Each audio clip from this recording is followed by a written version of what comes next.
శ్రీ రామానుజాయ నమః. శ్రీ గోదాదేవ్యై నమః. శ్రీరంగనాథాయ నమః. కర్కటే పూర్వ ఫల్గుణ్యాం తులసీ కాననోద్భవాం పాండ్యే విశ్వంభరాం గోదాం వందే శ్రీరంగనాయకి. ప్రియ భగవద్బంధువులారా, రావులపాడు గ్రామంలో వేంచేసి ఉన్న శ్రీ సీతారామచంద్రస్వామి వారి ఆలయంలో ధనుర్మాస వ్రత మహోత్సవాలలో భాగంగా ఈరోజు 9వ పాసురాన్ని అనుసంధానం చేసుకుని అందులో విశేషాంశాలు ఏంటో చూద్దాం. నిన్నటి వరకు ముగ్గురు గోపబాలికలను లేపారు మన గోదాగోపికలంతా కూడా.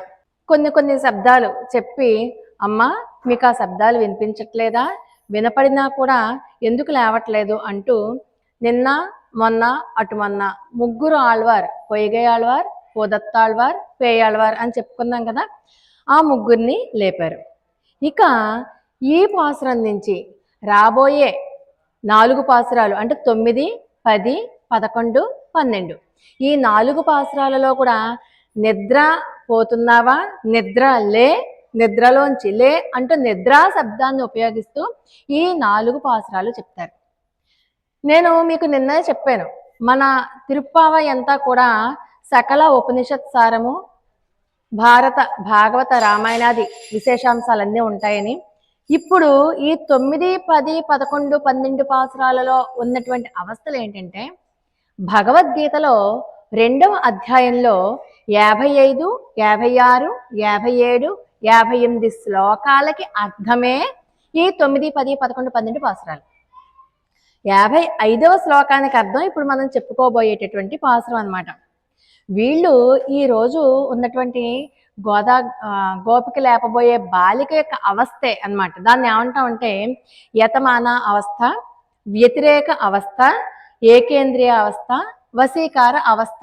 ఆ 4 శ్లోకాలకి ఆ 4 పేర్లు. వాటిల్లో ఉన్నటువంటి బాలికల్ని లేపుతుంది అమ్మ. సరే, ఒకసారి మనం పాసురాన్ని అనుసంధానం చేసుకుని అప్పుడు అర్థంలోనికి వెళ్దాం. ఆండాళ్ దివ్య తిరువడిగలే శరణం.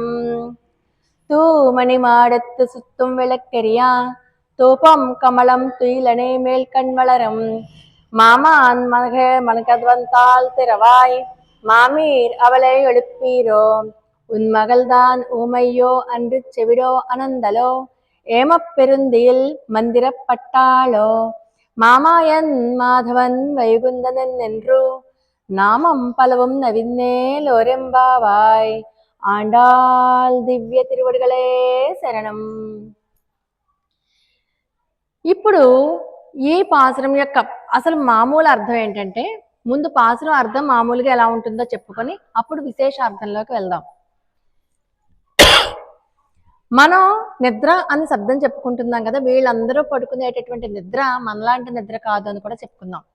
లోపల ఉన్న బాలికట బాగా ఐశ్వర్యవంతురాలేమో, ఏకంగా ఇల్లునే మణులతో కట్టేసుకుంది. మణులతో, మణిమయ భవనం అన్నమాట. మణులతో ఇల్లు కట్టుకుంటే ఇటుకలకు బదులుగా మణులు, తలుపులు మణులే, ఆ గడియ కూడా మణే, అంత ప్రతిదీ మణులే. అంటే మనకి మణులు అనగానే ఏం గుర్తొస్తాయి? నవరత్నాలు. ఓకే, అంటే మణులతో కూడినటువంటి భవనంలో పడుకొని ఉందిట. వీళ్ళకి ఎలా తెలిసింది? మణి అంటే ఏంటి? ట్రాన్స్పరెంట్గా ఉంటుంది, చూడంగానే గాజు కనబడుతూ ఉంటుంది కదా, లోపల ఏం చేస్తున్నారో అన్నీ కనబడిపోతూ ఉంటాయి. హాయిగా పడుకోవడమే కాదుట, దీపాలన్నీ వెలిగించుకుందిట. ఎన్ని దీపాలు వెలిగించుకుంది? చుట్టూతా దీపాలు వెలిగించుకుని హాయిగా మళ్ళీ అగరవత్తుల పరిమళం, పొగ కనిపించట్లేదు వీళ్ళు బయట నుంచి చూసే వాళ్ళకి. అగరత్తులు వెలుగుతున్నాయి అంటే ఏంటి అర్థం? పొగ రావట్లేదు, కేవలం పరిమళం మాత్రమే వస్తోంది అని అర్థం. అలాగే పెద్ద మంచం, విశాలమైన మంచం. ఆ మంచం ఎలా ఉందిట? చూస్తే పడుకోబుద్ధి కాదు, పడుకుంటే లేవబుద్ధి కాదు, అంత భోగ్యంగా ఉందిట మంచం. అలాంటి మంచం మీద ఒళ్ళు తెలియని నిద్రలో నిద్రిస్తూ ఉందిట ఈరోజు గోపబాలిక. నిద్రిస్తూ ఉంటే పక్కనే ఈ గోపబాలికని మామాయ్ మగళే, అమ్మా ఓ అత్త కూతురా లే, నువ్వు లేచిరా, నువ్వు లేవవా, ఏంటి అంతసేపు పడుకుంటావు? మామాన్ మగళే మామీర్ అవళై ఎలుప్పీరో, ఏమమ్మా నీ కూతురు చెవిడిగానే వచ్చిందా లేదా మోగదా? మేమేమో 5 లక్షల మంది గోపికలు నీ కూతురు ఇంటికి ఇక్కడికి వచ్చామా? ఆవిడేమో హాయిగా పడుకుందా, మేమేమో మెలకుగా ఉండాలా? ఆవిడ పడుకోవాలా? ఇదేమన్నా బాగుందా అసలు? ఏం మా మాటలు వినిపించట్లేదా? చెవుడా లేకపోతే మోగదా? బదులు పలకదేంటి? మేము అడుగుతుంటే సమాధానం చెప్పాలి కదా బయట నుంచి అని లోపల ఉన్నటువంటి బాలికని అంటున్నారు. ఎవర్రా, ఆ అమ్మాయిని లేపే పద్ధతి అలా కాదు, మీరు అలా లేపకండి. ఆవిడకి కొన్ని నామాలు అంటే ఇష్టం కదా, ఆ నామాలని మీరు అనండి, అంటే లేచి వచ్చేస్తుంది బయటికి అంటూ చెప్తారు. సరే, ఇప్పుడు మనం అసలైన విశేషాంశాల్లోకి వద్దాం. మనం ఏం చెప్పుకుందాం? లోపల ఉన్నటువంటి గోపబాలిక నిన్నటి గోపబాలిక లాగానే, నిన్నటి గోపబాలిక ఏమనుకుంది? కృష్ణుడే వచ్చిందని లేపుతాడులే అనుకుంది కదా. ఈవిడేంటంటే కనీసం ప్రయత్నం కూడా చేయదుట. కృష్ణుడు తనను తీసుకెళ్తాడు అన్న ప్రయత్నం కనీసం కూడా చేయకుండా హాయిగా పడుకుంది. తనకు కావలస్తే తనే తీసుకుపోతాడు, నన్ను నేనెందుకు లేస్తా, లేవాలని కూడా నాకేమి లేదు అంటూ. అంటే ఒకానొక యోగ అవస్థలో ఉంది. ఇందాక చెప్పాను కదా మీకు, యతమాన అవస్థ అంటే అది యోగ శాస్త్రంలో ఒక అవస్థ. అంటే పరమాత్మతోనే ధ్యానంలో ఉంటూ, పరమాత్మతోనే లయిస్తూ, పరమాత్మతోనే రమిస్తూ, పరమాత్మతో భోగ్యాన్ని అనుభవిస్తోంది. నన్ను పొందాలి అనుకుంటే ఆయనే వచ్చి పొందుతాడు, నేను మాత్రం ప్రయత్నం చెయ్యను అని నిశ్చింతగా పడుకునున్నటువంటి గోపబాలిక. మరి ఈవిడ ఎలాంటి భవనంలో పడుకుంది అని చెప్పుకుందాం? తూ అంటే పరిశుద్ధములైన, తూమణి అంటే పరిశుద్ధములైనటువంటి మణి. మణులు అనొచ్చు కదా, మణుల్లో కూడా పరిశుద్ధాలు అపరిశుద్ధాలు ఉంటాయా? మణులంటేనే బాగుంటాయి కదా, పరిశుద్ధము అనొచ్చు అంటే, లేకపోతే నిర్మలము అనొచ్చు. కానీ నిర్మలము అనకుండా పరిశుద్ధము అని ఎందుకన్నారంటే, పరిశుద్ధానికి నిర్మలానికి గ్యారంటీకి వారంటీకి ఉన్నంత తేడా. అంటే నిర్మలము అంటే ఒకప్పుడు దోషం ఉంది, దానికి శుభ్రం చేస్తే అది శుభ్రంగా అయిపోతుంది, పరిశుద్ధం అవుతుంది. అంటే ఇప్పుడు సపోజ్ మనం పూర్వకాలం చూడండి, ఇప్పుడంటే ఆర్ఓ ప్లాంట్లు వచ్చాయి, కానీ పూర్వకాలం చెరువుల్లో నీళ్లు తెచ్చుకునేవాళ్ళం. తెచ్చుకున్నాక దాంట్లో ఒక పట్టిక వేసేవాళ్ళం, మంచి నీళ్లు పైకి తేలుతాయని. అవునా? పట్టిక వేయక ముందర నీళ్లు బాగాలేదు, పట్టిక వేసాక కదా నీళ్లు బాగున్నాయి అంటే నిర్మలం అయిపోయాయి అన్నమాట. అర్థమైందా? ఇప్పుడు ఇప్పుడు ఇప్పుడు అలా కాదు, ఇప్పుడు అంతా ఆర్ఓ ప్లాంట్ నీళ్లు తెచ్చుకోగానే పరిశుద్ధంగానే ఉంటుంది, దాంట్లో పట్టిక వేయక్కలే ఇటొచ్చి మోకాళ్ళ నొప్పులే వస్తున్నాయి కదా. అది అంటే పరిశుద్ధము అంటే అసలు ఎప్పుడూ కూడా దోషము ఏమాత్రమూ లేనటువంటి మణి అనమాట. అది దోషము ఏమాత్రమూ లేనటువంటి మణి, అటువంటి రత్నాలతో చేయబడినటువంటి భవనం. ఆ భవన సౌందర్యానికి ముగ్ధులవుతున్నారు ఈ గోపబాలికలంతా కూడా. ఎంత ఐశ్వర్యవంతురాలో కదా ఈవిడ, పరిశుద్ధములైనటువంటి మణులతో ఏర్పరచుకుంది అంటూ. అంటే దోషములే లేనటువంటి మణులు, అసలు వాటికి క్లీనింగ్ అవసరం లేదు, అసలు వావి పుట్టుకతోనే దోషం లేదనమాట ఆ మణులకి. అంత పరిశుభ్రమైనటువంటి, దోష స్పర్శయే లేనటువంటి శుద్ధమైన మణులతో కూడినటువంటి భవనము ఆ భవనం. సరే, మనకి మణులు ఎన్ని ఉంటాయి అసలు? నవరత్నాలు. అవునా? ఈరోజు 9వ పాసురం కదా, అంటే 9కి మనకి ఎంత దగ్గర సంబంధం ఉందో చూడండి. 9వ పాసురం చెప్పుకుంటున్నాం, అమ్మవారు కూడా నవరత్న మణిమయ భవన పాసురం, మణిమయ భవనంలో నిద్రిస్తూ ఉంది. ఎలాంటి మణులవి? 9 రకాల మణులు. కానీ ఇంకొక విషయం ఏంటో తెలిసినా, మనకి భగవంతునికి కూడా 9 రకాల సంబంధాలు ఉంటాయట. మనకి భగవంతునికి కూడా 9 రకాల సంబంధాలు ఉంటాయట. లోపల పడుకున్నటువంటి గోపబాలికకి కృష్ణయ్యకి ఆ 9 రకాల సంబంధాలు ఉన్నాయట. ఆ 9 రకాల సంబంధాలు నాకు కృష్ణుడితో ఉన్నాయి కదా, నేను ప్రయత్నం చేయాలి అని నిశ్చింతగా పడుకున్నటువంటి గోపబాలిక. మరి ఏంటా 9 రకాల సంబంధం? మనందరికీ తెలుసు, కానీ ఎక్కువ మర్చిపోతూ ఉంటాం. ఏంటంటే మనందరం ఎవరి పిల్లలం? పరమాత్మకే పిల్లలం. అంటే ఆయనకి మనకి ఉన్న సంబంధం ఏంటి? పితృ పుత్ర సంబంధం. అవునా కదా? తర్వాత మనల్ని రక్షించేవాడెవడు? మళ్ళీ పరమాత్మే. రక్షించబడేది మనం, రక్షించేవాడు ఆయన. కాబట్టి ఆయనకి మనకి ఉన్న సంబంధం ఏంటి? రక్షక సంబంధం 2. తర్వాత 3వ సంబంధం ఏంటి? శేషి. అంటే మనం ఈ శరీరంతో చేసే అన్ని పనులు ఎవరి కోసం చేయాలి? పరమాత్మ కోసమే చెయ్యాలి. ఆయన మన చేత చేయించుకుంటున్నాడు కదా, అది శేషి భావం. అంటే మనం చేసే ప్రతి పని కూడా పరమాత్మకే చెందుతుంది అన్న జ్ఞానం ఉండడమే శేషశేషిభావం అంటే. మనం ఏ పని చేస్తున్నా, నేను మొన్న చాలాసార్లు చెప్పుకున్నాం కదా, కృష్ణార్పణం, కృష్ణుడికి వంట చేస్తున్నాను, కృష్ణుడికి స్నానం చేస్తున్నాను, కృష్ణుడికే నైవేద్యం పెడుతున్నాను, కృష్ణుడు వచ్చాడు, మన భర్త ఇంట్లో భర్త వచ్చినా కృష్ణుడు వచ్చాడు, అత్తమామలు ఉన్నా కృష్ణుడే, అందరినీ కృష్ణుడి కింద చూసామనుకోండి గొడవలు ఉండవు కదా ఇంట్లో. ముఖ్యంగా గొడవలు పోతాయి, అవునా కదా. కృష్ణుడిని తిడతామా మనం? కృష్ణుడి మీద అలుగుతామా? కృష్ణుడి మీద సెటర్లు వేస్తావా? ఏం చెయ్యం కదా. ఎదురుగుండా ఉన్నది కృష్ణుడే అనుకుంటే ఇంకా గొడవే ఉంది. అలాంటి భావంతో ఉన్నటువంటి బాలిక. ఇక భర్తృ భార్య భావం, మనందరం ఇంతకు ముందే చెప్పాను, ఈ భూమి మీద నివసించే ప్రతి జీవి కూడా, కదులుతున్న ప్రతి జీవి కూడా, జీవమున్న ప్రతి వాళ్ళు కూడా ఆడవాళ్లే. మనందరికీ భర్త ఎవరు? పురుషోత్తముడైనటువంటి కృష్ణ పరమాత్మే. కాబట్టి ఆయనకి మనకి ఉన్న సంబంధం ఏంటి? భార్యాభర్తల సంబంధం. అది నాలుగోది. ఇంకా జ్ఞాతృ జ్ఞేయ భావం. ఇప్పుడు ప్రకృతిలో అంతర్యామిగా ఉన్నటువంటి వాడు పరమాత్మే అని తెలుసుకుంటే జ్ఞానం ఉన్నవాళ్లే జ్ఞాతృ జ్ఞేయ భావం అన్నమాట. తర్వాత స్వస్వామి భావం, మనం స్వామి సొత్తు, మనం స్వామి సొత్తు. అందుకే చెప్పుకున్నాం కదా, ఆయన శరీరమైనటువంటి మనల్ని ఆయనే పొందాలి అని చెప్పుకున్నాం కదా. ఆయన శరీరంలోని భాగాలు మనందరం కూడా, మనం లేకపోతే ఆయన లేరు, అవునా కాదా. అలాగే మనం ఉంటేనే ఆయనకి కూడా పూర్ణత. అందుకని ఆయన శరీరంతో ఉన్నటువంటి మనందరినీ పొందేదెవరు? పరమాత్మే. మనం ఆయన సొత్తు, ఆయన మనవాడు. కాబట్టి మన ఇద్దరికి ఉన్న బంధం ఏంటి? స్వామి స్వామి బంధము. అది తెలుసుకోవాలి. అంటే అతడు నా స్వామి, నేను ఆయన వస్తువుని. అర్థమైందా? తర్వాత ఆధార ఆధేయ భావం. సర్వ జగత్తుకి ఆధారం ఎవరు? పరమాత్మే. ఇప్పుడు మనకి కూడా ఆధారం పరమాత్మే. మనలో ఉన్న జీవుడు ఎవరు? పరమాత్మే. ఉండమ్మ కాసేపు ఉండు, నేను అలా వెళ్ళొస్తాను పక్కకి అన్నాడు అనుకో, రేపటికి 2. అవునా కదా. అంటే ఈ జీవుడు మనం అనుకుంటా ప్రాణం ప్రాణం ప్రాణం ప్రాణం కళ్ళకి కనబడుతుందా? పరమాత్మే దీంట్లో ఉన్నది. అది మనం అంతర్యామిగా ఉన్నటువంటి పరమాత్మని తెలుసుకోలేకపోతున్నాం మనం. సో అంటే ఇక్కడ ఉన్నవాడు పరమాత్మే. కాబట్టి ఆయనకి మనకి ఉన్నది ఆధార ఆధేయ భావము. మనకు ఆధారము పరమాత్మే. మనం పరమాత్మ మీదే ఆధారపడి ఉన్నాం. మనలో ఉన్నది పరమాత్మే. తర్వాత శరీర ఆత్మభావము. ఇందాకే చెప్పాం, మళ్ళీ మళ్ళీ మళ్ళీ అదే. ఈ మిమ్మల్ని అందరి ఆత్మలు ఎవరికి చెందుతాయి? పరమాత్మకే చెందుతాయి. ఈ ఆత్మలన్నీ ఎవరికి చెందుతాయి? పరమాత్మకే. ఇప్పుడు కాకపోయినా 100 కోట్ల జన్మల తర్వాత అయినా ఏమో వచ్చే జన్మకే పరమాత్మను చేరుకుంటామా, అది ఇంకా అదృష్టం కదా. అంటే ఈ తిరుప్పావే దివ్య ప్రబంధాన్ని వినాలి అనుకోవడమే కాదు, వింటున్న వాళ్ళందరికీ కూడా వైకుంఠం బెర్త్ కన్ఫర్మ్. ఇంక వేరే పాపకోపం లాంటి మనిషి జన్మ ఉండదుట, ఇంకా అంత గొప్పది.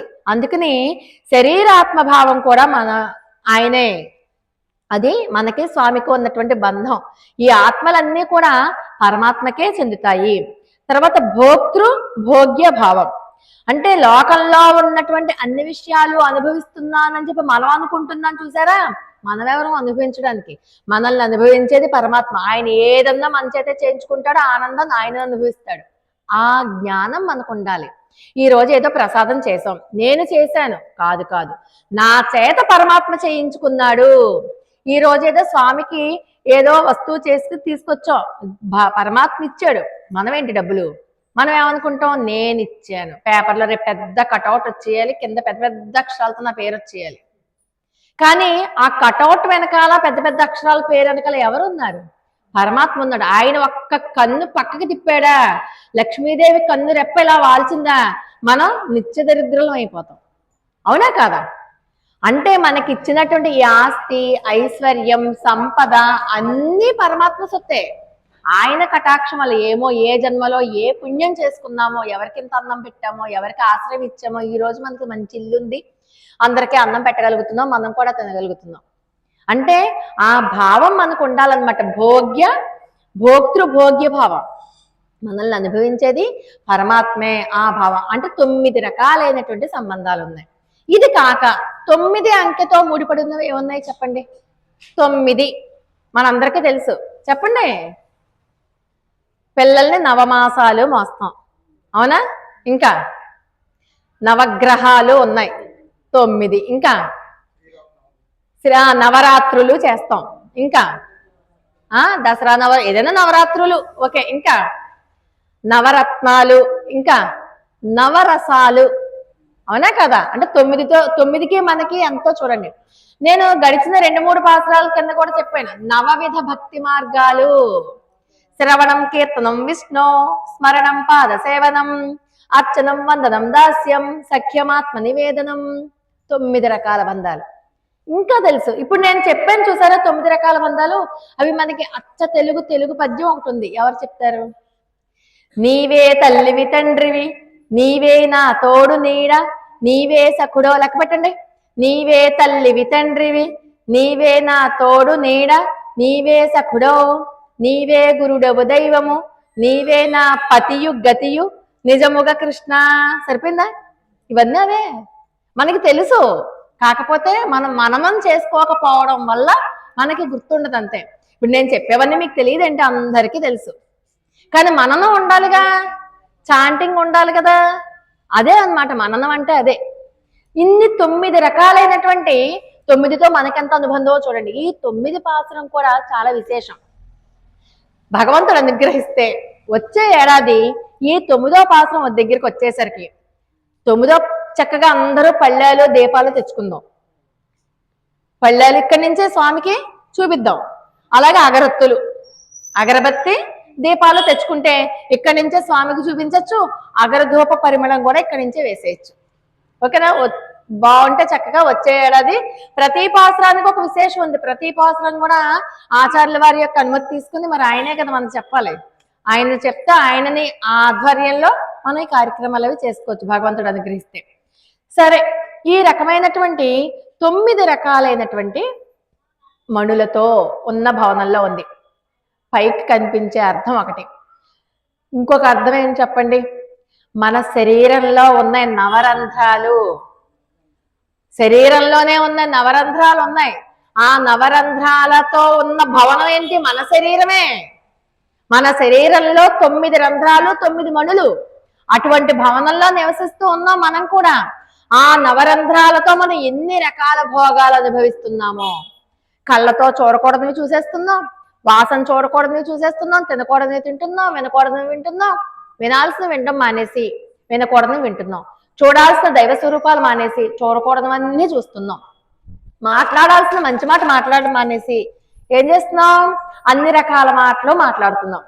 మనం నోటితో మాట్లాడాల్సింది ఏంటి? భగవన్నామమే, ఇంకోటి ఏం మాట్లాడకూడదు.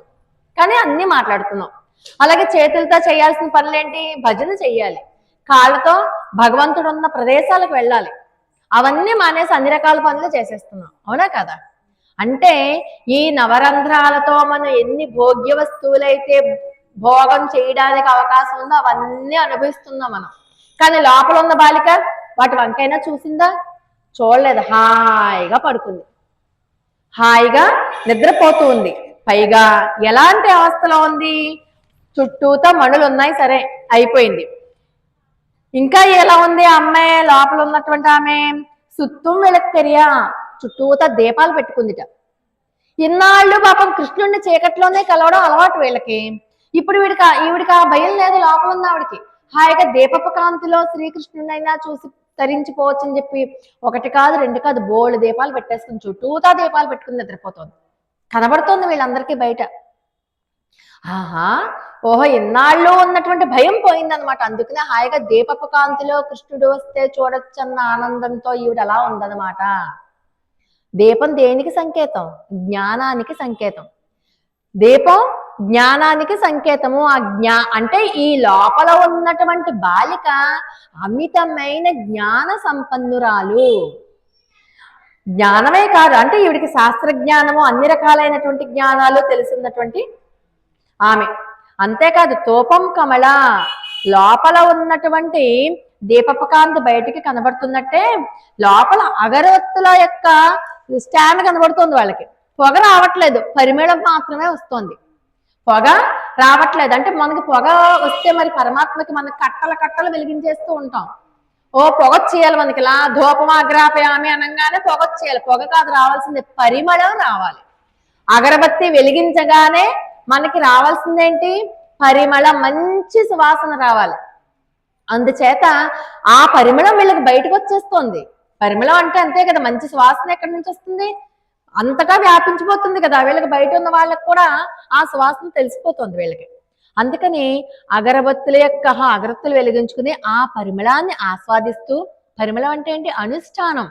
జ్ఞానం ఉంటే సరిపోతుందండి, అనుష్ఠానం కూడా కావాలి, ఆచరణ.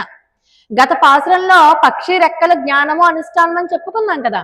అంటే ఆచార్యులైతేనే జ్ఞానము అనుష్ఠానముతో ఉంటారు. వాళ్ళ ద్వారా మనం మంచి విషయాలు తెలుసుకుని మనం ముందుకు వెళ్ళాలి.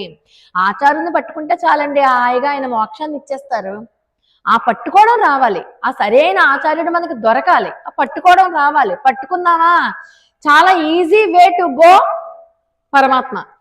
అక్కడికి వెళ్ళిపోవచ్చు ఈజీగా, వీసా అక్కర్లేదు. తర్వాత ఏంటి, ఇంకా పాస్పోర్ట్, వీసాలు, విమానం టికెట్ ఏం అక్కర్లా. ఆయన పట్టుకుంటే చాలా తిన్నంగా తీసుకెళ్ళిపోతాడు మోక్షానికైనా. సరి అయిన ఆచార్యుడిని పట్టుకోగలగాలి. ఈవిడ ఆచార్యత్వం కలిగినటువంటి గోపబాలిక అనమాట. మంచి అగరధూపం పరిమళించుచుండగా అలాంటి అంటే జ్ఞాన అనుష్ఠానాలు చేసేటటువంటి గోపబాలిక. ఈ రెండు కూడా ఖచ్చితంగా ఉండాలి. ఎవరికైతే జ్ఞానానుష్ఠానాలు ఉంటాయో వాళ్ళు సహస్రారంలో ఉన్నటువంటి పరమాత్మతో సర్వకాల సర్వావస్థల యందు రమిస్తూనే ఉంటారు.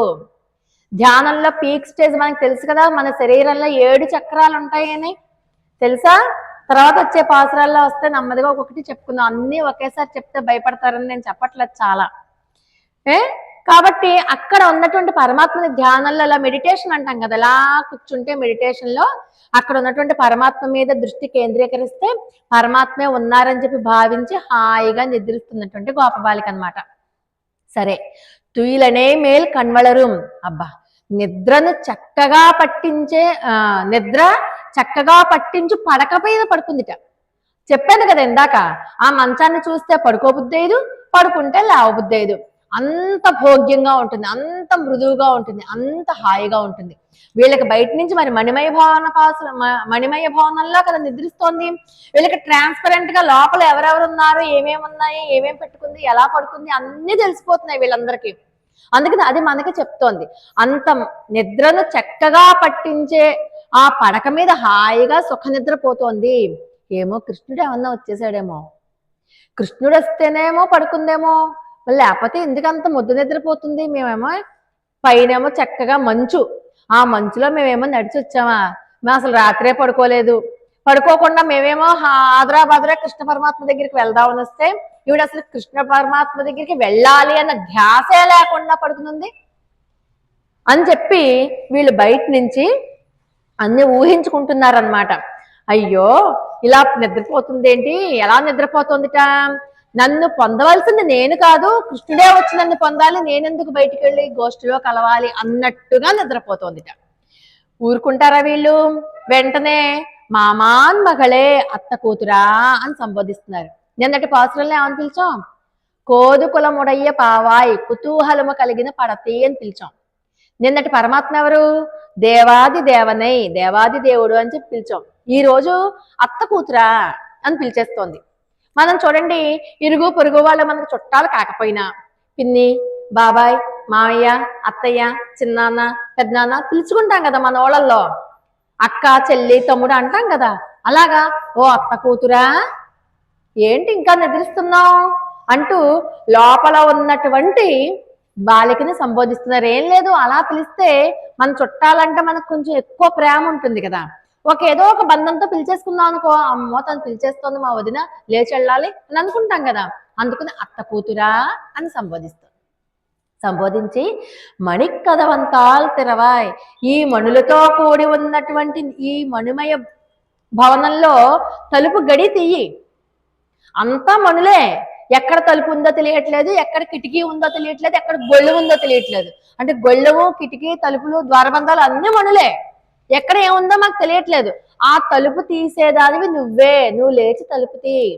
ఇక్కడ ఒక విశేషమైనటువంటి విషయం ఉంది. తలుపులు ఎప్పుడు ఎవరు తీయాలి? ఆచార్యుల వారు తీయాలి. అసలు తలుపులు అంటే ఏంటి? మనకి పట్టి ఉన్నటువంటి అహంకార మమకారాదులు, మన అహంకారాన్ని గాని మన మమకారాన్ని గాని మనం తొలగించుకోలేము. తొలగించుకోవడానికి మనం ఎవరు? శ్రీకృష్ణ పరమాత్మ తొలగించుకోవాలి. అవునా కదా? లేకపోతే మధ్యవర్తిత్వం చేసే ఆచార్యుల వారు తొలగించాలి. ఆచార్యుల వారు తొలగిస్తేనే ఆ తలుపులు తెరుచుకుంటాయి. అందుకే మనకి కళ్ళు చూడండి, బైర్లు కమ్మేసారా, వాడికి కళ్ళు మూసుకుపోయారా అని తిడతాం మనం. అది అంటే మనకి ఈ అహంకార మమకారాదులతో కళ్ళు మూసుకుపోయి ఏది పరమాత్మో ఏది కాదో తెలుసుకోలేని స్థితిలో ఉన్న మనల్ని చక్కగా అహంకార మమకారాదులు అనేటటువంటి తలుపులు తీసేసే వారు ఎవరైతే ఉంటారో వాళ్ళే ఆచార్యులు. అంటే భగవంతుని దగ్గరికి మనల్ని తీసుకుని వెళ్ళగలిగేవారు. మన ప్రయత్నం చేయకుండానే వాళ్ళే ఏం చేస్తారంటే మనల్ని తీర్చిదిద్దుతారు. అటువంటి మణిక్ కదవంతాలు తెరవాయి. కాబట్టి నేను నాది అనేటటువంటి తలుపులు దగ్గరగా తీర్చున్నాయి. అంటే మనలో నేను నాది అన్న అహంకారం పోవాలి. నేను నాది అన్న అహంకారం ఎప్పుడైతే పోతుందో అప్పుడే మనం పరమాత్మ దగ్గరికి ఇది నా ఇల్లు, నా నా భార్య, నా పిల్లలు, నా ఆస్తి అన్ని ఇది నాది. ఎవరైనా మన దేని మీద కూర్చున్నా ఇది నాది గమ్ములు లాగేసుకుంటా. ఆ నేను నాది అన్నది పోవాలి. అలా పోగొట్టేవాడెవడు? ఆచార్యుడు. అటువంటి ఆచార్య స్థానంలో ఉన్నదే ఈ రోజు గోపబాలిక. కాబట్టి నేను నాది అన్న తలుపులని బిగించిన గడియ లాంటిది అహంకారాన్ని తీసేయాలి. అది తీసేస్తేనే మనం పరమాత్మ దగ్గరికి చేరగలం. ఇంకా ఏమంటుంది? సరే ఈవిడంతరికి లేవట్లేదు. లేకపోతే ఈ లోపల ఏమైంది? ఈ పడుకున్న గోపబాలిక యొక్క తల్లి వస్తుంది అక్కడికి. పిల్లలు పడుకుంటే ఊరికిన అలా వచ్చి చూసి వెళ్తూ ఉంటారు కదా, తల్లి వస్తుంది. ఏంటి? వెంటనే చెప్తుంది అనమాట తల్లి, అదేమమ్మా వాళ్ళంతలా పిలుస్తున్నారు కదా, వాళ్ళని నువ్వు అలా ఉపేక్షించవచ్చా? నీ కోసం వచ్చారు వాళ్ళు, పొద్దున్న నీ కోసం వచ్చారు, నువ్వు అలా ఉపేక్షించకూడదమ్మా. నువ్వు లేచిరా.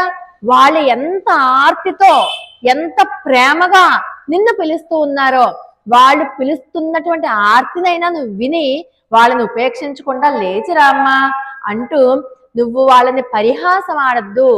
అప్పుడు ద్రౌపదీదేవి అలాగే పరిహాసం చేసింది దుర్యోధనుణ్ణి. అక్కడ మాయా ఒక భవనం ఉంది కదా, ఉన్నది లేనట్టుగానో లేనిది ఉన్నట్టుగానో కనబడుతుంది. అటువంటి చోట నీళ్లు ఉన్నాయేమో అని అనుకుని దుర్యోధనుడు పంచకాస్త పైకి పెట్టుకుని నడిచేది పడ్డాడు. పడేసరికి పక్కున నవ్వింది ద్రౌపది. ఆవిడ ఎలా పరిహాసం చేసిందో అలా పరిహాసం చేస్తున్నావేమో. పరిహాసాలు వద్దు. పరిహాసం చేయడం వల్లే కదా అది కాస్త పెద్ద యుద్ధం, భారత యుద్ధం దాకా వెళ్ళిపోయింది. భారత యుద్ధం జరగడానికి బీజం ఎక్కడ పడింది? ద్రౌపది పరిహాసం వల్లే. అందుచేత నువ్వు అలాంటి పరిహాసాలు ఆడక, నీ కోసం వచ్చారు వాళ్ళు. కాబట్టి నువ్వు వాళ్ళని ఉపేక్షించద్దు, నిర్లక్ష్యం చెయ్యొద్దు, నువ్వు లేచి వెళ్ళి తలుపుతీ అంటూ గోపికలు ఊహించుకుంటున్నారు బయట నుంచి. లోపల తల్లి ఆ కూతురుతో మాట్లాడుతోంది. వెంటనే వీళ్ళంటారు, మామీర్ అవలే ఎలుప్పీరో. అమ్మ అత్త, నువ్వేనా? అత్త కూతురు అని పిలిచారు కదా, అత్త కూతురు అంటే ఈవిడ అత్త అవుతుంది కదా. ఓ అత్త, నువ్వైనా లేపమ్మా, కనీసం అనునయంగా లేపించు. మామీర్, నువ్వా ఆవిడ్ని జాగ్రత్తగా లేపు, మాకు స్వామిని లాంటిది, కృష్ణుడు ఎంతటి వాడో కృష్ణుడు లాంటిది ఆవిడ కూడా, నువ్వు చాలా జాగ్రత్తగా ఆవిడ్ని లేపు అని అంటూ, ఏమ్మా నీ కూతురు మోగదా, చెవిటిదా? ఓమయ్యో అండ్రి చెవిడో అనందలో ఏంటి మాట్లాడదేంటి? ఇందాకడి నుంచి వాగిన వాగుడు వాగుతూనే ఉన్నాం మేము, కనీసం మాట పలకదా? కనీసం వినపడుతుందా మా ఆర్తి? మేము ఇంత గట్టిగా కేకేస్తున్నాం, అత్త కూతురా అన్నో అత్త అన్నో, ఈ ఆర్తి అంతా వినపడుతుందా? లోపల నుంచి కనీసం ఒక్క పులుకు పలుకు లేదేంటి? వినిపించట్లేదా? ఇదేనా నువ్వు నీ కూతురికి నేర్పించిన విద్య? ఎవరైనా వస్తే మాట్లాడద్దని చెప్పావా నువ్వు? కనీసం ఇదేనా మర్యాద అంటున్నారు వీళ్ళు. అంటే వీళ్ళకి దీంట్లో కిటుకుని ఎందుకు మాట్లాడట్లేదు, ఎందుకు ఒలకట్లేదు అంటే, సమాధి స్థితిలో ఉన్న వాళ్ళకి, అంటే ధ్యాన స్థితిలో ఉన్న వాళ్ళకి బయట ప్రపంచంలో ఏం జరుగుతుందో తెలియదు. వాళ్ళు సర్వకాల సర్వావస్థలందు భగవద్ధ్యాన పరులే ఉండడం వల్ల మీరు కొట్టినా తిట్టినా చివరికి శరీరం మీద పాము వెళ్ళిపోయినా కూడా తెలియదు. వివేకానంద స్వామి ఒకసారి అలాగే దీర్ఘమైనటువంటి సమాధి స్థితిలో ఉంటే ఒంటి మించి పాము వెళ్ళిపోవడం, ఎక్కడం దిగడం కూడా అయిపోయింది. తెలియలేదు ఆయనకి. తెలిస్తే ఏమని అనేవారో తెలియదు. కానీ చెప్తున్నాను అంటే ధ్యాన స్థితి అన్నది అంత పీక్స్, ఒంటి మీద స్పృహ ఉండదు వాళ్ళకి. కేవలం అక్కడ పరమాత్మే కనబడతాడు. పరమాత్మతో వాళ్ళు ఉన్నట్టుగా, వాళ్ళు మాట్లాడుకుంటున్నట్టుగా, ఆయన పూజిస్తున్నట్టుగా, ఆయన సేవిస్తున్నట్టుగా అదే ధ్యాసలో ఉంటారు. ఇంకా బాహ్య ప్రపంచం ఏం తెలుస్తుంది అంటే ఈవిడ ఉత్కృష్టమైనటువంటి యతమానావస్థ అనేటటువంటి యోగ శాస్త్రంలో ఒక అవస్థలో ఉంది ఈవిడ. ఆ అవస్థలో ఉన్నటువంటి గోపబాలిక మూలాన వీళ్ళు ఎన్నిసార్లు పిలిచినా, ఎంత చేసినా ఆవిడకి ఏం వినిపించట్లేదు. దీనికి మనం ఎలా చెప్పుకోవచ్చు అంటే, భగవద్గీతలో నేను మీకు చెప్పాను కదా 55వ శ్లోకం అని చెప్పి, అలాగా అటువంటి స్టేజ్ లో ఉందన్నమాట. అందుకని చెప్పి ఇంకా ఎలాగా ఏమప్పరిందియల్ మందిరపట్టాలో అంటుంది. ఏమ్మా పోనీ చాలా పనులు చేసి బడలెకతో పడుకుని ఉందా, లేకపోతే ఎవరైనా ఈవిడ్ని మాట్లాడొద్దు అని చెప్పి ఎవరైనా కాపలా కాస్తున్నారా, నువ్వు మాట్లాడితే ఊరుకోను అని చెప్పి ఎవరైనా కావాలి కాస్తున్నారా, నోరేమన్నా గట్టిగా మూసేశారా, లేకపోతే నువ్వు కళ్ళు తెరవద్దని చెప్పి ఎవరైనా నిర్బంధించారా, ఈవిడేంటి ఇంత గాఢ నిద్రలో ఉంది, ఒకవేళ మంత్రం ఏమన్నా వేశారేంటి ఈవిడికి, అందుకనే అలా పడుకునుంది అంటున్నారంటే, ఏమో నారాయణుడు అని చెప్పుకున్నాం కదా, ఇందుగలడు అందులేడని సందేహం వలదు చక్రి. ఎక్కడైనా ఏ రూపంలో అయినా ఎలాగైనా ఉండొచ్చు, మంచంలో ఉండొచ్చు, దీపంలో ఉండొచ్చు, లేకపోతే సుగంధ పరిమళంలో ఉండొచ్చు నారాయణుడు. ఒకవేళ ఆ రూపంలో గానీ వచ్చేసి ఈవిని ఆవహించేసి నోరు గట్టిగా మూసేసి ఈవిడి దగ్గరే పడుకునున్నాడేమో కృష్ణుడు. ఒకవేళ ఆయన ఏమన్నా పక్కన ఉన్నారు కాబట్టి ఆయన మొహం చూస్తూ, ఆయన్నే ధ్యానిస్తూ, ఆయనతోనే ఉంటూ మనల్ని మర్చిపోయిందేమో. అందుకని ఏమమ్మా నీ కూతురు ఏంటి మాట్లాడట్లేదేంటి, బడలికగా ఉందా, ఎవరైనా నిర్బంధించారా, మేమేమో నిద్ర పట్టకుండా రోడ్లన్నీ తిరుగుతున్నావా, ఆవిడేమో హాయిగా పడుకుని ఉందా, ఇదేంటమ్మా నిద్ర పట్టించని వాడు ఆయనే, మేము ఆయన కోసమే కదా నిద్ర పట్టక లేచి వచ్చేసాం, ఈ అమ్మకి నిద్ర పట్టించేవాడు ఆయనే అంటే బహుశా కృష్ణుడు ఉన్నాడు కాబట్టి పడుకుంటుందేమో. ఇదేమన్నా బాగుందా అంటూ బయట ఉన్నటువంటి గోపబాలికలందరూ కూడా సమాధి అవస్థలో ఉన్నటువంటి ఆమెను లేపుతూ ఉన్నారు. ఈవిడ ఎలాంటి గోపబాలికట, నా మహా నమః అంటాం. నమః అంటే ఏంటి, ఇదేది నాది కాదు, నేను పరతంత్రనే, స్వతంత్రురాలని కాదు, నేను ఎవరికి చెందిన దాన్ని, పరమాత్మకి చెందిన దాన్ని, కాబట్టి ఆయన వస్తువుని ఆయనే లేపుకోవాలి, నేను ఎందుకు లేస్తాను, నేను లేచానంటే మళ్ళీ నాకు స్వతంత్రత ఉన్నట్టు, మనంతటా మనం లేచే స్వాతంత్రం ఉన్నట్టే కదా, ఎవరైనా వచ్చి లేపి కూర్చోబెడితే స్వతంత్రత లేనట్టు, కాబట్టి నేను స్వతంత్ర బుద్ధి అనుకుంటే మళ్ళీ కృష్ణ పరమాత్మ దూరం అయిపోతాడు. అందుకు నాకు ఎటువంటి స్వాతంత్రము లేదు, ఇదేది నాది కాదు, ఈ జీవితం నాది కాదు, ఈ పరక నాది కాదు, ఇదేది నాది కాదు, నేనన్నది ఏదైనా ఉంటే అదంతా వాడిదే, కాబట్టి వాడే వచ్చి నన్ను తీసుకెళ్ళాలి, అంతేగాని నేను మాత్రం లేవను అన్న గొప్ప సమాధి స్థితిలో ఉన్నటువంటి గొప్ప బాలిక అనమాట ఈ బాలిక. సరే ఈవిడంటుంది, ఎవర్రా లేపే పద్ధతి ఇది కాదర్రా, ఇలా లేపకూడదు, ఇలా లేపితే లేవదు, నేను చెప్తాను మీకు. చూడండి ఈమె స్వభావం ఎలాంటిదో మీకు తెలుసు కదా, ఆ స్వభావం తెలిసిన వాళ్ళయ్యుండి కూడా మేలుకొల్పే పద్ధతి ఇది కాదు, ఆ పద్ధతి వేరే ఉంది. ఆమె మనసుకు చల్లగా ఉండేలాగా, ఆమె మనసు ఆనందించేలాగా, ఆమె మనసు మీరు చెప్పిన మాటలకి లేచి వచ్చేలాగా ఆమెకి భగవన్నామాలని కీర్తించండి. మీరు భగవన్నామాలు గనుక కీర్తిస్తే ఆ నామాలు ఆవిడ చెవిలోంచి వెళ్ళి ఆవిడ హృదయాన్ని చల్లబరిచి వెంటనే ఆవిడ మేలుకొనేలాగా చేస్తుంది, ఆవిడ వెంటనే బయటకు వస్తుంది.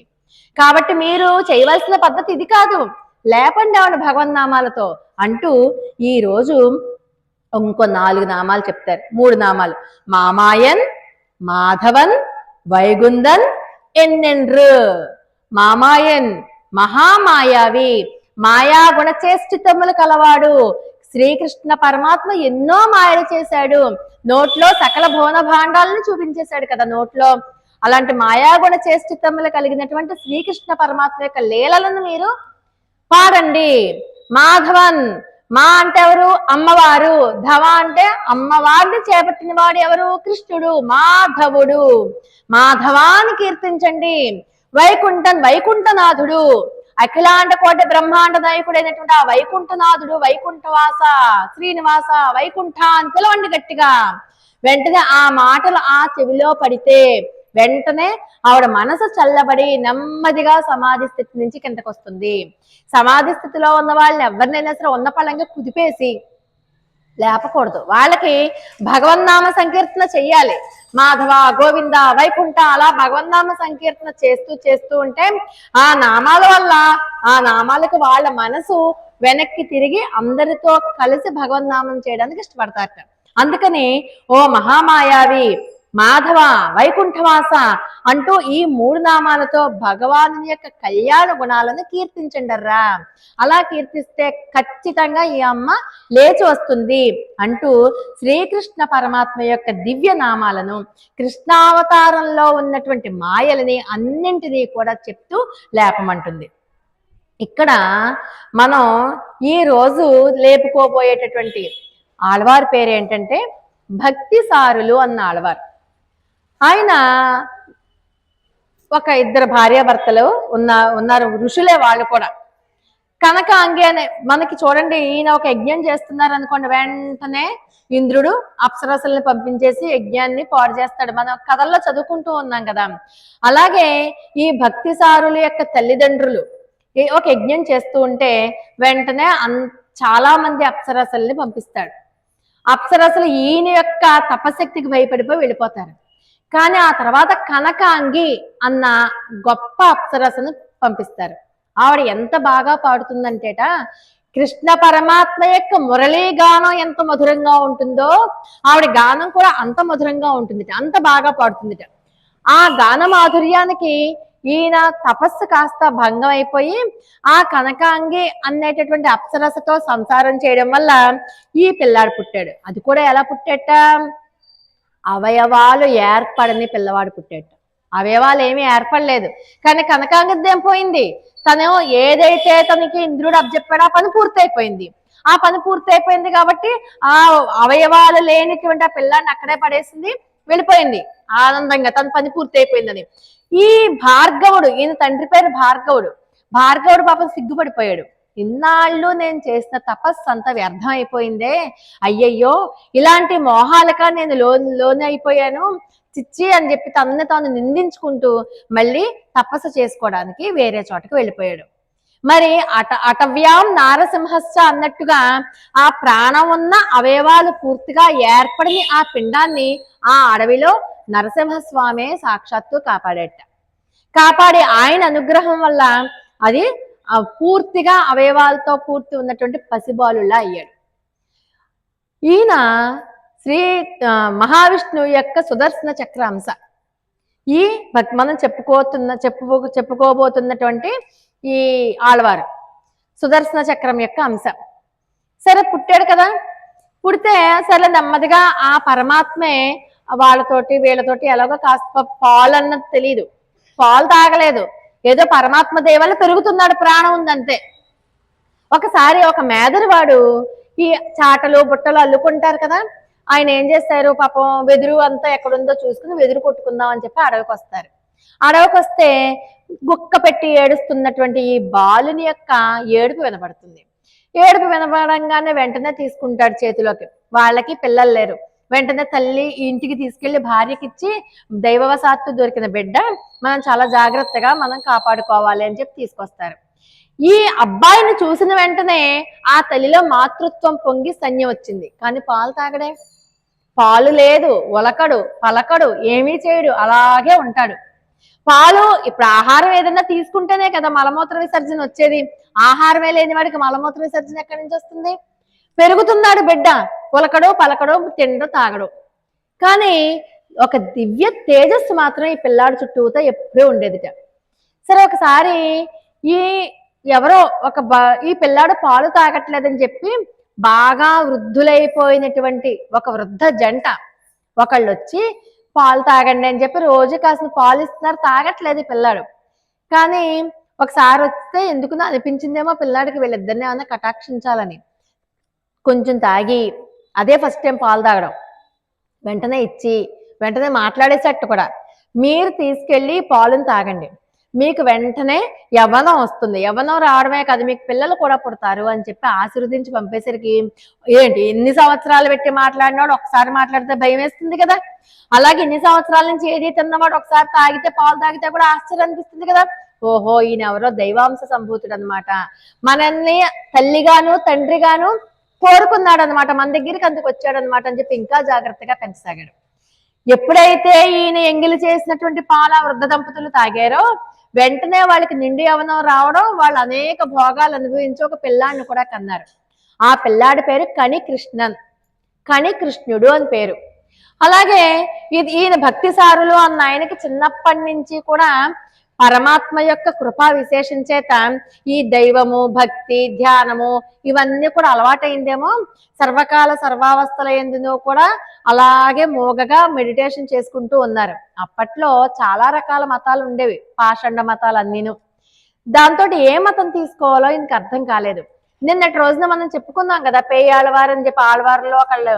ఆ పేయాళ్ళవారు ఈయన్ని చూసి ఈయనలో ఉన్నటువంటి భౌతికమైన లక్షణాలు చూసి ఈయన దైవాంశ సంభూతుడు అని చెప్పి గ్రహించి వెంటనే ఆయనకి పంచ సంస్కారాలు అవి చేసి ఆయనకి విష్ణుతత్వం గురించి చెప్పి ఆయన్ని విష్ణు భక్తుడి కింద మార్చేశారు.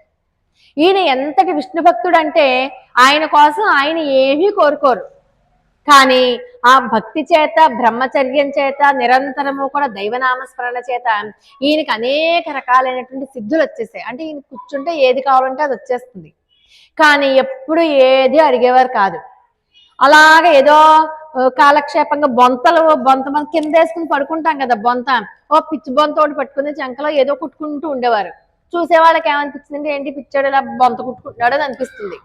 కానీ ఈయన దైవాంశ సంభూతుడు అన్న విషయం మిగతా వాళ్ళకి తెలియదు. అంటే నిజంగా సిద్ధులు ఉన్న వాళ్ళు లోక ఉపకారానికి ఉపయోగిస్తారు కానీ వాళ్ళ స్వప్రయోజనాలకు ఉపయోగించుకోరు.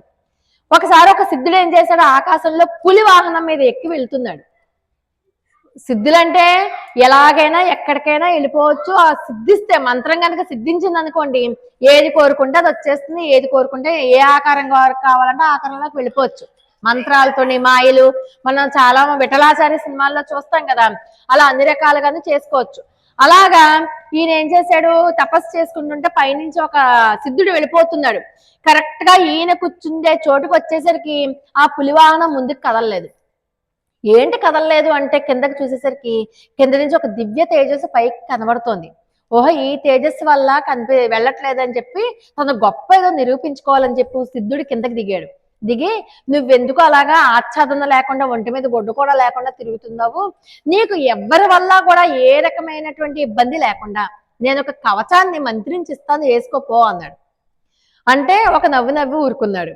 అలా కాదు, నా దగ్గర స్ఫటిక గుటిక ఒకటి ఉంది, అది కనుక తీసుకుందాం అనుకో మొత్తం అంత బంగారం అయిపోతుంది, కాస్త అవన్నీ మంచి ఇల్లు అది చూసుకుని మంచి మణిమయభవన పాత్రలో మణులతో ఎలా ఉంది అలాగ మంచి ఇల్లు కట్టుకో అంటే ఒక నవ్వేసి అతను ఇచ్చినటువంటి గుటికిని ఇలా నలిపేశాడు. మట్టి అయిపోయింది. మట్టి అయిపోవడమే కదా, తన శరీరాన్ని ఇలా నలిచాడు. చిన్న మట్టి, మన శరీరం చూడండి, చెమట పట్టినప్పుడు ఇలాంటి చిన్న మట్టి వస్తుంది కదా, ఇది తీసుకుని వెళ్ళి నువ్వు దేనికన్నా తాకిస్తే అదంతా సువర్ణం అయిపోతుంది అన్నాడు. నమ్మలే, ఇదేంటి శరీరం మీద మట్టి సువర్ణం అయిపోవడం ఏంటి అని అనుకున్నాడు. కానీ చెప్పాడు కదా, తన గొప్పతనం చూపించుకోవాలి కదా, అతన్నేమో తక్కువ చేసి అందుకని ఏం చేశాడు ఆ సిద్ధుడు, అది తీసుకొచ్చి పెద్ద కొండకి తాకించాడు. కొండంతా బంగారం అయిపోయింది. అయ్య బాబోయ్, నేను మిమ్మల్ని తప్పుగా అనుకున్నానండి అని చెప్పి సాష్టాంగ నమస్కారం చేసేసి వెళ్ళిపోయాడు. ఈ లోపల ఈ వృద్ధ దంపతులకు పుట్టాడు కదా కణికృష్ణుడు. కణికృష్ణుడు ఈ గురువుగారిని వెతుక్కుంటూ వచ్చాడు. గురువుగారిని వెతుక్కుంటూ వచ్చి, మీకే నేను శుశ్రూష చేస్తానండి, మీ దగ్గర ఉండిపోతానండి అన్నాడు. వీళ్ళిద్దరూ కలిసి కాంచీపురం వెళ్ళిపోయారు. మనం కంచి అంటాం కదా, కాంచీపురం వెళ్ళిపోయారు. కాంచీపురంలో నివాసం ఏర్పరచుకుని ఉన్నారు. నివాసం ఏర్పరచుకుని ఉంటే ఒక వృద్ధ మహిళ ఎక్కడి నుంచి వచ్చిందో పాపం, ఆవిడ ఏం చేస్తుంది, వీళ్ళిద్దరేదో ఆశ్రమం ఏర్పరచుకుని కూర్చున్నారు కదా అని చెప్పి ఆశ్రమాన్ని అంతటిని చక్కగా వాళ్ళు ఏం చెప్పాలా చేయమని ఆవిడే అన్ని సేవలు చేసేది. శబరి ఎలాగైతే సేవ చేసిందో అలాగా ఆశ్రమాన్ని ఓడవడం, ముగ్గులేయడం, కళ్ళాపు చల్లడం, వీళ్ళకి ఏదైనా అవసరమైతే రాయి రప్ప లేకపోతే ఇలాంటివన్నీ తీసుకురావడం, అన్ని సేవలు చేసేది. కొన్నాళ్ళకి ఈ ముసలావిడ చేసినటువంటి సేవలకి ఆయనకి చాలా ఆశ్చర్యవేసి ఎవరు భక్తిసారులకి ఈవిడ్ని కటాక్షిస్తారు. నిన్ను యవ్వనవతిగా ఉండమని చెప్పి దీవిస్తున్నానని చెప్పి యవ్వనాన్ని ఇచ్చేస్తారండి. ఆవిడ అత్యంత సౌందర్యరాశి అయిపోతుంది. ఏంటి 90 ఏళ్ల ముసలావిడ అత్యంత సౌందర్యరాశి అయిపోతుంది. ఆ రాజుగారు అటు వెళ్తూ ఈ ఆశ్రమంలో ఈవిడ పనిచేయడం చూసి ఈవిడ అందానికి మోహపడి నేను నిన్ను పెళ్లి చేసుకుంటాను అని చెప్పి తీసుకెళ్లిపోయి పెళ్లి చేసుకున్నాడు. రాజుగారు ముసలాడు అయిపోతున్నాడు కదా, ఈవిడ ముసలిదవదే. ఎందుకంటే అనుగ్రహం కదా, భక్తి సారుల యొక్క అనుగ్రహం.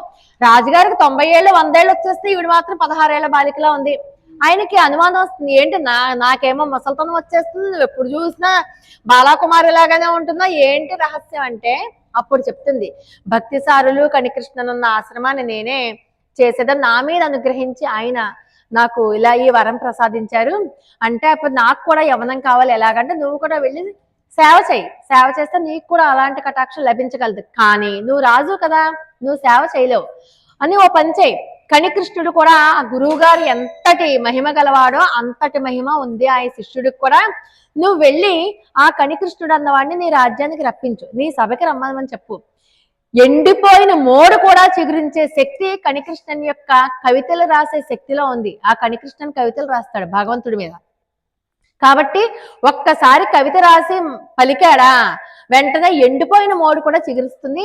అలాంటిది నీ వృద్ధాప్యం పోయి యవ్వనం రావడం ఎంతసేపు, నువ్వు కనికృష్ణుడి కాళ్ళ మీద పడు, అతన్ని ప్రార్థించు, అప్పుడు నీకు వస్తుంది అనగానే కనికృష్ణుడికి కబురు పెడతారు. కనికృష్ణుడు రాజుగారు పిలిచారు కదా, వెళ్తారు. వెళ్ళేసరికి ఇలా నా మీద మీరు ఒక పద్యం రాయాలి, నాకు వృద్ధాప్యం పోయి నాకు యవ్వనం వచ్చేయాలంటే భగవంతుణ్ణి స్తుతించే నా నాలుక అన్యులను స్తుతించదు, నేను ఎవరిని పొగడను, ఏం చేసుకుంటావు చేసుకో అన్నాడు. బెదిరించాడు, భయపెట్టాడు, దేనికి లొంగలేదు. లొంగపోతే అయితే దేశ బహిష్కరణ శిక్ష విధిస్తున్నాను, ఈ క్షణం ఉన్న పడంగా నువ్వు నా రాజ్యం నుంచి వెళ్ళిపో బయటికి అన్నాడు. వెళ్ళిపోతాను అని చెప్పి వచ్చి గురువు గారితో చెప్పాడు. గురువు గారు నాకు జరిగిందంతా చెప్పి నాకు ఇలా వెళ్ళిపోమన్నారు, వెళ్ళిపోతానంటే గురువు గారు అంటే భక్తి సార్ల వారు అంటారు, నువ్వు నాకు అత్యంత ప్రియమైనటువంటి శిష్యుడివి, నువ్వు వెళ్ళిపోయిన చోట నేనుండేం చేస్తాను, నేను వచ్చేస్తాను నీతోటి అని చెప్పి ఆ గ్రామంలో ఉన్నటువంటి యథోక్తకారి అన్న ఆలయానికి వెళ్ళి, మనకి రామాలయం ఎలాగో అక్కడ వాళ్ళకి అలాగా ఆలయానికి వెళ్ళి వెంటనే స్వామి రాజుగారు ఇలాగ నా శిష్యుడిని వెళ్ళిపోమన్నారు, నా శిష్యుడితో పాటు నేను కూడా వెళ్ళిపోతున్నాను, అనుమతించవలసింది అని చెప్పి అనుమతి తీసుకుని ఆయన వెళ్ళిపోతుంటే వెంటనే ఆయన వెనకాల యథోక్తకారి అన్న ఆలయంలో ఉన్నటువంటి స్వామి పెరుమాళ్ళు కూడా ఈ గురువు గారు వెనకాలకు వచ్చేస్తాడు. ఆయన వెళ్ళిపోతుంటే మేమంతా ఎందుకు అని చెప్పి ఆ క్షేత్రపాలకుడు ఇతర దేవీ దేవతలు అందరూ కూడా, ముందు కనికృష్ణుడు, వెనకాల భక్తిసారులు, ఆ వెనకాల యథోక్తకారి, ఆ వెనకాల వరదరాజ పెరుమాళ్, కంచిలో వరదరాజస్వామి ఉంటారు కదా ఆయన, అందరూ కూడా వరుస పెట్టి వెళ్ళిపోయి మొత్తం పరివారం అంతా వెళ్ళిపోతారు. మొత్తం కాంచీపురం అంతా కూడా శూన్యం అయిపోయింది. ఎలాగా అయోధ్యలోంచి ఆ రోజు రాముడు అరణ్యవాసానికి వెళ్ళిపోతే అక్కడ అయోధ్య ఎలాగైందో ఈ రోజు కాంచీపురం అలా అయిపోయింది. తెల్లారేసరికి ఎవరు లేరు అక్కడ. అప్పటికి గాని రాజుగారికి తనకి ఎక్కిన అహంకారం దిగలేదు. వెంటనే రాజుగారు పరుగు పరుగున వీళ్ళున్న చోటుకు వచ్చి ఆ వరదరాజుల్ని, కంచి వరదరాజు పెరుమాళ్ళని అడిగితే, నాదేముంది, యథోక్తకారిని అడగండి, ఆ స్వామిని అడగండి, ఆయన వెళ్ళమంటే వెళ్ళిపోదాం అంటాడు. ఆయన అడిగితే నాదేమి లేదు, భక్తి సారులను అడగమంటారు. ఆయన్ని అడిగితే నాదేమి లేదు, నా శిష్యుడిని కనుక క్షమిస్తే మేమందరం వస్తామని చెప్తాడు. ఆఖరికి శిష్యుడి కాళ్ళ మీద పడితే ప్రార్థిస్తే శిష్యుడు క్షమించాడు. శిష్యుడు, గురువుగారితో పాటు సకల దేవీ దేవతలు అందరూ మళ్ళీ కాంచీపురం రావడం, ఆ కాంచీపురం సకల శోభాయమానంగా మారడం జరిగింది. అంటే ఇప్పుడు ఈ పాసురంలో ఉన్నటువంటి బాలిక మణిమయ భవనంలో పడుకుని ఉందని చెప్పుకున్నాం కదా. చుట్టూత అన్ని భోగాలు ఉన్నప్పటికీ కూడా ఏ భోగానికి ఆకర్షితురాలు అవ్వలే. ఇప్పుడు భక్తిసారులు కూడా అంతే, తను కావాలి అనుకుంటే బోళ్ళంత భవనాలు, దాసదాసీజనము, బంగారు పళ్ళాల్లో భోజనాలు అన్ని చేయొచ్చు. తన శరీరం మీద ఉన్నటువంటి మట్టిని ఒలిస్తేనే బంగారపు కొండ అయిపోయిన ఆయనకి ఈ భోగాలవన్నీ ఒక లెక్క. కానీ ఏ భోగానికి ఆయన అలవాటు పడలేదు. తన మనస్సుని సర్వకాల సర్వావస్థల యందు కూడా పరమాత్మ మీదే ఉంచారు. అలాగే నవరంధ్రాలు ఉన్నటువంటి నవమణులతో ఉన్నటువంటి ఈ శరీరంలో అనుభవించవలసిన భోగాలలో మనం కొట్టుకుపోకుండా ఈ నవరంధ్రాలతో చేయవలసినటువంటి అన్ని రకాలైనటువంటి పనులు భగవంతుని కోసం గనక చేసినట్లయితే, భగవద్ ఆరాధన మీద పెట్టినట్లయితే, భగవంతుని యొక్క దివ్య పాదాల మీద లయం చేసినట్లయితే మనం కూడా ఆ భక్తి సారులు ఎంతటి ఉచ్చ స్థితిలోకి వెళ్ళారో, ఎలాంటి స్థితిలో పరమాత్మ మీదే దృష్టి పెట్టి పరమాత్మలోనే ఉండిపోయారో మనకి అలాంటి స్థితి కలుగుతుంది. అందుకని మనందరము ఏం చెయ్యాలి, మనకున్నటువంటి నవరంధ్రాలతో చేసే ఈ పనికి మాలినటువంటి పనులన్నీ మానేసి ఆ నవరంధ్రాలతో మనం ఏం చేయాలి, పరమాత్మ మీదకి మళ్ళించాలి. నువ్వు ఏదన్నా చూడాలి అనుకుంటే పరమాత్మకి దివ్యమంగళ విగ్రహాన్ని చూడాలి. నువ్వు ఏదన్నా మాట్లాడాలి అనుకుంటే పరమాత్మకి సంబంధించినట్టుగానే మాట్లాడాలి. నువ్వు చేసే ప్రతి పని కూడా పరమాత్మతో అనుసంధానం చేస్తూ, లింక్ అంటాం కదా, పరమాత్మకే లింక్ చేస్తూ మనం గనక సంసారంలో ఉంటే తామరాకు మీద నీటి బొట్టులా మనం ఈ సంసార సముద్రాన్ని దాటేయగలం. అలా దాటించేవాడెవడు? ఆచార్యుడు. రామకృష్ణుల వారు కూడా అదే అంటారు. చేతికి నూనె రాసుకుని పనస తొనలు కనుక వలిస్తే చేతికి ఆ పనస జిగురు అంటుకోదు. అలాగే సంసారంలో కూడా నువ్వు ఒక చేతిని పరమాత్మ దగ్గర పెట్టి మిగతా చేతితో నువ్వు సంసారంలో కార్యకలాపాలన్నీ చేసుకో. అప్పుడు నీ మనస్సంతా అక్కడ, మనస్సు శరీరం ఇక్కడుండి పనులు చేస్తున్నా మనస్సు ఎక్కడ ఉంటుంది? పరమాత్మ మీదే ఉంటుంది. అందుకని పనస తొనలు వలిసినప్పుడు చేతికి రాసుకున్న నూనె ఏంటి? భక్తి. పరమాత్మ మీద ప్రేమ భక్తితో ఉంటే నువ్వు సంసారంలో ఉన్న సంసార వాసనలు నీకు అంటుకోవు, నువ్వు తరించిపోతావు అని రామకృష్ణుల వారు కూడా చెప్తారు చాలా సందర్భాల్లో. కాబట్టి మనకున్నటువంటి సర్వ వ్యాపారాలు కూడా, సర్వభోగాలు తన చుట్టూ ఉన్న వాణిని అనుభవించకుండా మన మనసును సర్వకాల సర్వావస్థల యందు భగవంతుని యందు పెట్టేటటువంటి గోపబాలికని భక్తి సారులు తిరుమలిసై ఆళ్వార్ అంటారు. ఆయన పేరేంటి? తిరుమలిసై ఆళ్వార్. ఈ రోజు మనం గోపబాలికని ఎలా పిలుచుకున్నాం? మామీర్, అత్త కూతురా అని పిలుచుకున్నాం. భగవన్నామాలు ఏం కీర్తించుకున్నాం ఈ రోజు మనం? మాధవ, వైకుంఠవాస, మామాయన్, మహామాయావి. మహామాయావి. ఇప్పుడు రేపు మళ్ళీ మనం ఇక్కడికి వచ్చేదాకా ఈ నామాలు పట్టుకోవాలి. మహామాయావి, మాధవ, వైకుంఠవాస, ఈ నామాలు పలుకుతూ ఈ యొక్క పాసురం యొక్క అర్థాన్ని మళ్ళీ మననం చేసుకుంటూ రేపు మళ్ళీ మనందరము ఇక్కడ కలుసుకుందాం. తిరుమలిసై ఆళ్వార్ దివ్య తిరువడిగలే శరణం. ఆండాల్ దివ్య తిరువడిగలే శరణం. స్వస్తి ప్రజాభ్య పరిపాలయంతాం న్యాయేన మార్గేణ మహిం మహీసాః. గోబ్రాహ్మణేభ్య శుభమస్తు నిత్యం. లోకా సమస్తా సుఖినో భవంతు.